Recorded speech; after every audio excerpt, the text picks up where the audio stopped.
প্রিয় শিক্ষার্থীরা, টিচার্স ক্লাসরুমের পক্ষ থেকে তোমাদের সবাইকে স্বাগতম। তোমাদের সাথে আছি আমি মাহমুদুল হাসান সোহেল। তোমাদের আইসিটি বিষয়ের বিভিন্ন গুরুত্বপূর্ণ টপিকসের উপর আমি ভিডিও টিউটোরিয়াল তৈরি করতেছি।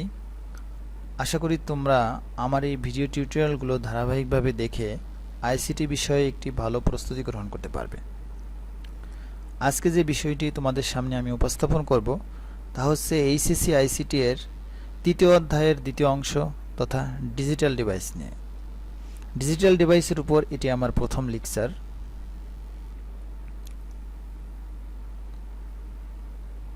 আজকে যে বিষয়গুলো আমরা শিখব, প্রথমে শিখব আমরা যে ডিজিটাল ডিভাইস কাকে বলে, তারপরে শিখব বুলিয়ান অ্যালজেব্রা কাকে বলে, তারপরে শিখব আমরা বুলিয়ান কনস্ট্যান্ট কাকে বলে, তারপরে শিখব বুলিয়ান ভেরিয়েবল কাকে বলে, বুলিয়ান স্বতঃসিদ্ধ কাকে বলে, ডুয়ালিটি প্রিন্সিপাল কাকে বলে, তারপরে সর্বশেষ আমরা শিখব বুলিয়ান প্রোগ কাকে বলে। অর্থাৎ আজকে আমরা বুলিয়ান অ্যালজেব্রার অর্থাৎ ডিজিটাল ডিভাইসের প্রাথমিক কিছু সংজ্ঞা শিখব।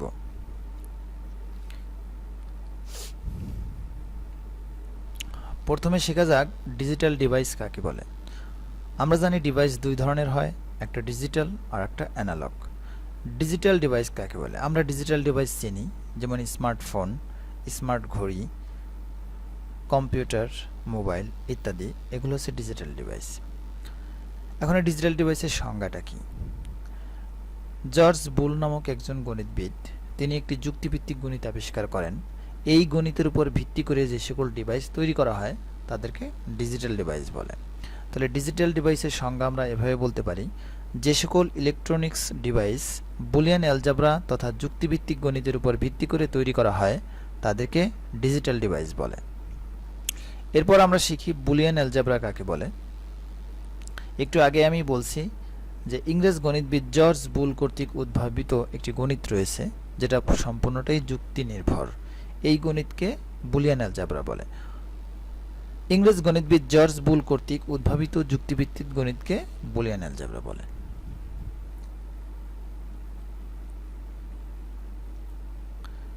এরপরে আমরা শিখব বুলিয়ান কনস্ট্যান্ট বা ধ্রুবক কাকে বলে। প্রত্যেকটা গণিতে কিছু ধ্রুবক, কিছু চলক থাকে। বুলিয়ান অ্যালজেব্রাও তেমনি কিছু ধ্রুবক রয়েছে। আমরা জানি ধ্রুবকের মান কি হয় না, সময়ের সাথে পরিবর্তন হয় না। বুলিয়ান অ্যালজেব্রাতে দুটি ধ্রুবক বা কনস্ট্যান্ট থাকে, একটা 0 আর একটা কি 1। অর্থাৎ ডিজিটাল লজিকে দুই ধরনের অঙ্ক 0 ও 1 ব্যবহৃত হয়। এই 0 ও 1কে বুলিয়ান কনস্ট্যান্ট বা বুলিয়ান ধ্রুবক বলে। বুলিয়ান ভেরিয়েবল বা চলক কাকে বলে? আমরা জানি চলক হচ্ছে এমন একটা রাশি যার মান সময়ের সাথে পরিবর্তন হয়। আমরা x এর মান কখনো -1 আবার কখনো 100 বের করছি, অর্থাৎ এক এক সময় চলক এর মান ভিন্ন ভিন্ন পাইছি। তা বুলিয়ান অ্যালজেব্রাতেও এরকম চলক ব্যবহার করা হয়। বুলিয়ান অ্যালজেব্রাতে সাধারণত a থেকে z এগুলি ব্যবহার করা হয়। তাহলে সংজ্ঞাটা কিভাবে বলবো? বুলিয়ান অ্যালজেব্রাতে ব্যবহৃত যে সকল রাশির মান সর্বদা পরিবর্তনশীল তাদেরকে বুলিয়ান ভেরিয়েবল বা বুলিয়ান চলক বলে। বুলিয়ান চলক হিসেবে আমরা কি ব্যবহার করতে পারি?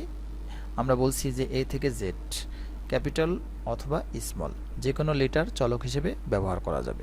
প্রত্যেকটা চলকের মান সবসময় একটা থাকবে, হয় 0 নয় 1। এখানে 0 বলতে বোঝাইতেছে 0 হচ্ছে তোমার ভোল্টেজ নাই, অর্থাৎ ভোল্টেজ 0 ভোল্ট। 0 বলতে 0 ভোল্ট বোঝায়, আর 1 বলতে 5 ভোল্ট বোঝায়। অর্থাৎ 1 অর্থ ভোল্টেজ আছে, 0 অর্থ ভোল্টেজ নাই।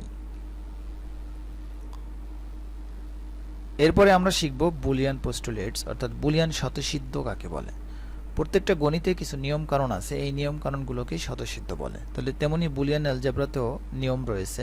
বুলিয়ান অ্যালজেব্রাতে শুধুমাত্র বুলিয়ান যোগ, গুণ ও পূরকের সাহায্যে সব কাজ করা হয়। এক্ষেত্রে যোগ ও গুণের ক্ষেত্রে কতগুলো নিয়ম অনুসরণ করা হয়, এদেরকে বুলিয়ান স্বতঃসিদ্ধ বলে। আমরা এখন যোগ ও গুণের নিয়মগুলো শিখি। লজিক্যাল এডিশন অর্থাৎ যোগ, যুক্তিভিত্তিক যোগ। যুক্তিভিত্তিক যোগ, এই যে প্লাস চিহ্ন ব্যবহার করছি আমরা, এই প্লাসকে বুলিয়ান অ্যালজেব্রাতে বলা হয় অর অপারেটর। এটা অর অপারেটর। আর এই অর অপারেটর এই 0 আর 0 এর মধ্যে যে অপারেশন সম্পন্ন করতেছে তাকে আমরা বলি অর অপারেশন। অর্থাৎ 0 + 0 = 0। জিরোর সাথে যদি 1 যোগ করি রেজাল্ট হবে 1, 1 এর সাথে যদি 0 যোগ করি রেজাল্ট হবে 1।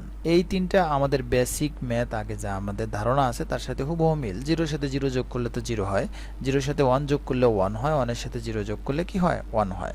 বাট চতুর্থটা একটু ভিন্ন, যে 1 আর 1 যোগ করলে হওয়ার কথা 2, কিন্তু এখানে হয়েছে কি 1।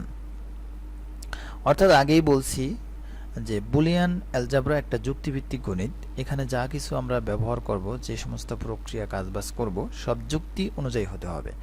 এখানে 0 আমি বলছিলাম যে ভোল্টেজ নাই, আর এই 0 মানে কি ভোল্টেজ নাই। তাহলে ভোল্টেজ নাই টোটালি কি ভোল্টেজ নাই, অর্থাৎ সাপ্লাই নাই ইকুয়ালস টু সাপ্লাই নাই। আবার সাপ্লাই নাই, সাপ্লাই আছে, টোটালি কিছু সাপ্লাই পাওয়া যাবে, এজন্য আউটপুট 1। এই ইকুয়ালস টুর বাম পাশের গুলো হচ্ছে ইনপুট, ডান পাশেরটা আমরা আউটপুট হিসেবে কল্পনা করব। অনুরূপভাবে এটা সাপ্লাই আছে, এটা সাপ্লাই নাই, অর্থাৎ 1 আর 0 যোগ করলে কি হবে টোটালি সাপ্লাই পাবো, কিছু সাপ্লাই পাবো, এজন্য 1। আবার এখানে সাপ্লাই আছে, টোটালি কি থাকবে সাপ্লাই আছে, অর্থাৎ সাপ্লাই থাকলে কি আউটপুট 1, আর সাপ্লাই না থাকলে আউটপুট 0। তাহলে আমরা অর অপারেশনের ক্ষেত্রে দেখলাম যে কখন আউটপুট 0 পাবো, কখন আউটপুট সাপ্লাই দেবে না, অর্থাৎ সাপ্লাই পাওয়া যাবে না, যখন সবগুলো ইনপুটের মান কি হবে 0 হবে। যে কোনো একটা ইনপুটের মান যদি 1 হয়ে যায় তাহলে আউটপুট কি পাওয়া যায় 1 পাওয়া যায়। তাহলে অর অপারেশন বুঝলাম যে 0 আর 0 যোগ করলে 0, 0 1 যোগ করলে 1, 1 আর 0 যোগ করলে 1, 1 1 যোগ করলে 1। শুধু উপরের তিনটা ঠিক আছে, নিচেরটা একটু ব্যতিক্রম। ব্যতিক্রমটা মনে রাখার আরও একটা পদ্ধতি আছে। 0 যদি আমরা ধরি নাথিং, আর 1 যদি ধরি আমরা সামথিং, তাহলে নাথিং আর নাথিং যোগ করলে টোটালি নাথিং, আর নাথিং যোগ সামথিং যোগ করলে কিছু একটা পাবো, সেটা হচ্ছে আমাদের সামথিং। 1 মানে সামথিং। আবার সামথিং যোগ নাথিং যোগ করলে কিছু একটা পাবো, অর্থাৎ সামথিং। সামথিং যোগ সামথিং যোগ করলে কি পাওয়া যাবে সামথিং পাওয়া যাবে। এবার আমরা লজিক্যাল মাল্টিপ্লিকেশন অর্থাৎ অ্যান্ড অপারেশন শিখব। বুলিয়ান অ্যালজেব্রাতে গুণকে অ্যান্ড পড়া হয়, অ্যান্ড অপারেটর বলা হয়। আমরা যে গুণ শিখছি সেই গুণকে কি পড়া হয় অ্যান্ড, অর্থাৎ 0 অ্যান্ড 0, অর্থাৎ 0 আর 0 মধ্যে অ্যান্ড অপারেশন সম্পন্ন করতেছে। এই অপারেশনের ফলে আউটপুট কি পাওয়া যাইতেছে 0, অর্থাৎ 0 0 গুণ করলে কি পাওয়া যায় 0 পাওয়া যায়, 0 1 গুণ করলে 0 পাওয়া যায়, 1 0 গুণ করলে 0 পাওয়া যায়, আবার 1 1 গুণ করলেও কি 0 পাওয়া যায়। এগুলো আমাদের আগে যে বেসিক ম্যাথ শিখছি তার সাথে হুবহু মিল আছে, অর্থাৎ 0 0 গুণ করলে 0, 0 1 গুণ করলে 0, 1 0 গুণ করলে 0, 1 1 গুণ করলে 1। এই তিনটাও আগের বেসিক ম্যাথের মতো ঠিক আছে, বাট এই চতুর্থটা একটু ভিন্ন, যে 1 1 যোগ করলে 1 হয়।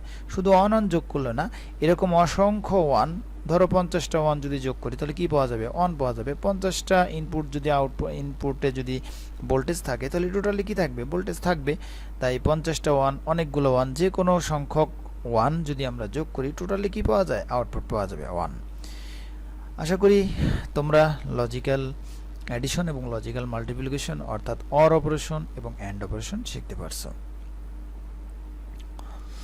এখানে মনে রাখার কি 0 আছে নাথিং, আমি যেটা বলছি 1 হচ্ছে সামথিং। এটা মনে রাখলে আমরা বলতে পারি সামথিং নাথিং, নাথিং গুণ করলে নাথিং পাওয়া যায়, নাথিং সামথিং গুণ করলে নাথিং পাওয়া যায়, আবার তোমার সামথিং যোগ সামথিং করলেও কিছু একটা কি পাওয়া যায়। তাহলে আমরা ধরবো 0 মানে নাথিং, 1 মানে সামথিং, তাহলে বিষয়টা বুঝতে সহজ হবে। এরপরে শিখবো আমরা ডুয়ালিটি প্রিন্সিপাল, দ্বৈত নীতি। দ্বৈত নীতি হচ্ছে দুইটা নিয়ম আছে। এই দুইটা নিয়ম যে কোনো সঠিক বুলিয়ান ইকুয়েশনের উপর যদি আমরা প্রয়োগ করি তাহলে যে নতুন আরেকটা ইকুয়েশন তৈরি হবে সেটাও সঠিক হবে। আর যদি ভুল ইকুয়েশনের উপর প্রয়োগ করি দুইটা নিয়ম, তাহলে নতুন যে ইকুয়েশনটা পাবো সেটাও কি হবে ভুল হবে। ডুয়ালিটির প্রিন্সিপালের সংজ্ঞায় আমরা কি বলতে পারি, যে নীতি প্রয়োগ করে একটি বৈধ বুলিয়ান ইকুয়েশনকে অপর একটি বৈধ বুলিয়ান ইকুয়েশনে রূপান্তর করা যায় তাকে ডুয়ালিটি প্রিন্সিপাল বা দ্বৈত নীতি বলে। সেই নিয়ম দুটো কি, নিয়ম দুটো হচ্ছে যে 0 আর 1 এর ইন্টারচেঞ্জ, অর্থাৎ 0 আর 1 এর পরস্পর বিনিময়, 0 থাকলে 1 হবে, 1 থাকলে 0 হবে। আর একটা নিয়ম হচ্ছে অর অপারেটর এবং অ্যান্ড অপারেটরের মধ্যে পারস্পরিক বিনিময়, অর্থাৎ অর অর্থাৎ যোগ থাকলে অ্যান্ড অর্থাৎ গুণ হবে, আর গুণ থাকলে কি হবে যোগ হবে, যোগ থাকলে গুণ, গুণ থাকলে যোগ, আর 0 থাকলে 1, 1 থাকলে 0। অর্থাৎ একটা বৈধ বুলিয়ান ইকুয়েশনে যে জিরোগুলো থাকবে জিরোগুলো 1 বানাবো, 1গুলো 0 বানাবো, আর যোগগুলোকে গুণ বানাবো এবং গুণগুলোকে যদি যোগ বানাই তাহলে নতুন যে ইকুয়েশনটা হবে, আগের ইকুয়েশনটা যদি বৈধ থাকে তাহলে পরবর্তী নতুন ইকুয়েশনটা কি হবে বৈধ হবে। এটাই ছিল ডুয়ালিটি প্রিন্সিপাল। এরপরে আমরা শিখব বুলিয়ান কমপ্লিমেন্ট বা বুলিয়ান পূরক কাকে বলে? এই পূরক বা কমপ্লিমেন্ট কথাটা আমরা 19 এর জেনারেল ম্যাথে শিখছি পূরক সেট হিসেবে। এখানে বুলিয়ান অ্যালজেব্রাও এরকম পূরক রয়েছে। আমরা বলছি তিনটি বিষয় নিয়ে বুলিয়ান অ্যালজেব্রা কাজ করে, একটা হচ্ছে পূরক, আর একটা হচ্ছে অর, আর একটা হচ্ছে অ্যান্ড, অর্থাৎ যোগ আর গুণ। তাহলে বুলিয়ান অ্যালজেব্রাতে যে কোনো চলকের মান 0 অথবা 1 হয়। এই 0 এবং 1কে একটি অপরটির বুলিয়ান পূরক বলা হয়। 0 এর বুলিয়ান পূরক হবে 1, 1 এর বুলিয়ান পূরক হবে 0। আবার a = যদি 0 হয়, a পূরক করলে এখানে এখানে একটু ভুল হয়েছে, এখানে 0 হবে না, এখানে হবে কি 1। আমি এখানে লিখে দিতেছি, এখানে হবে 1, এখানে 0 হবে না। তাহলে a = যদি 0 হয়, তাহলে a কে যদি আমরা পূরক করি তাহলে কি পাবো? 1 পাবো, মানে উল্টে যাবে, 0 উল্টে যে কি হয়ে যাবে? 1 হবে। আবার a = যদি 1 হয়, তাহলে a কে যদি আমরা উল্টায়ে দিই তাহলে সেটা হবে কি 0, অর্থাৎ 1 উল্টে যে হয়ে যাবে 0। এবার যদি আমরা দুইবার উল্টাই, a কে যদি a = যদি 1 হয়, তাহলে 1 কে যদি আমরা দুইবার উল্টাই তাহলে 1 একবার উল্টে হয়ে যাবে 0, সেই 0 আবার উল্টে যে হয়ে যাবে কি 1। অর্থাৎ বিষয়টা এরকম যে a = যদি 1 হয়, তাহলে আমরা a কে যদি বার করি, একবার বার করলে 1 উল্টে যে হয়ে যাবে কি 0। আবার এই a কে যদি আমরা আরো একবার উল্টাই, তাহলে এই 0 উল্টে যে হয়ে যাবে কি 1। তাহলে দেখা গেল এর মান যদি 1 হয়, a কে যদি আমরা দুইবার উল্টাই তাহলে কি হয়ে যায়? 1 একবার উল্টে যে 0 হবে, 0 আবার উল্টে যে 1 হবে। সেম ভাবে আবার দেখা যায় যে a = যদি 0 হয়, এর দুইবার উল্টাইলে কি পাওয়া যাবে? 0 পাওয়া যাবে। 0 প্রথমে উল্টে যে হয়ে যাবে 1, অর্থাৎ a = 0।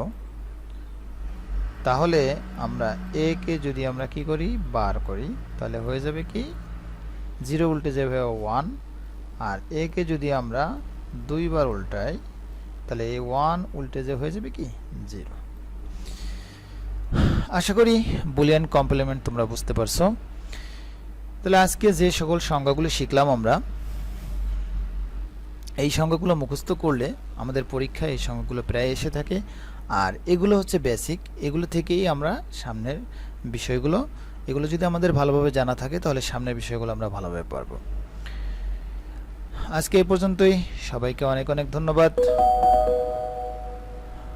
আমার ভিডিও যদি ভালো লেগে থাকে তাহলে অবশ্যই তোমরা সাবস্ক্রাইব, লাইক এবং কমেন্ট করে আমার পাশে থাকবা। আল্লাহ হাফেজ।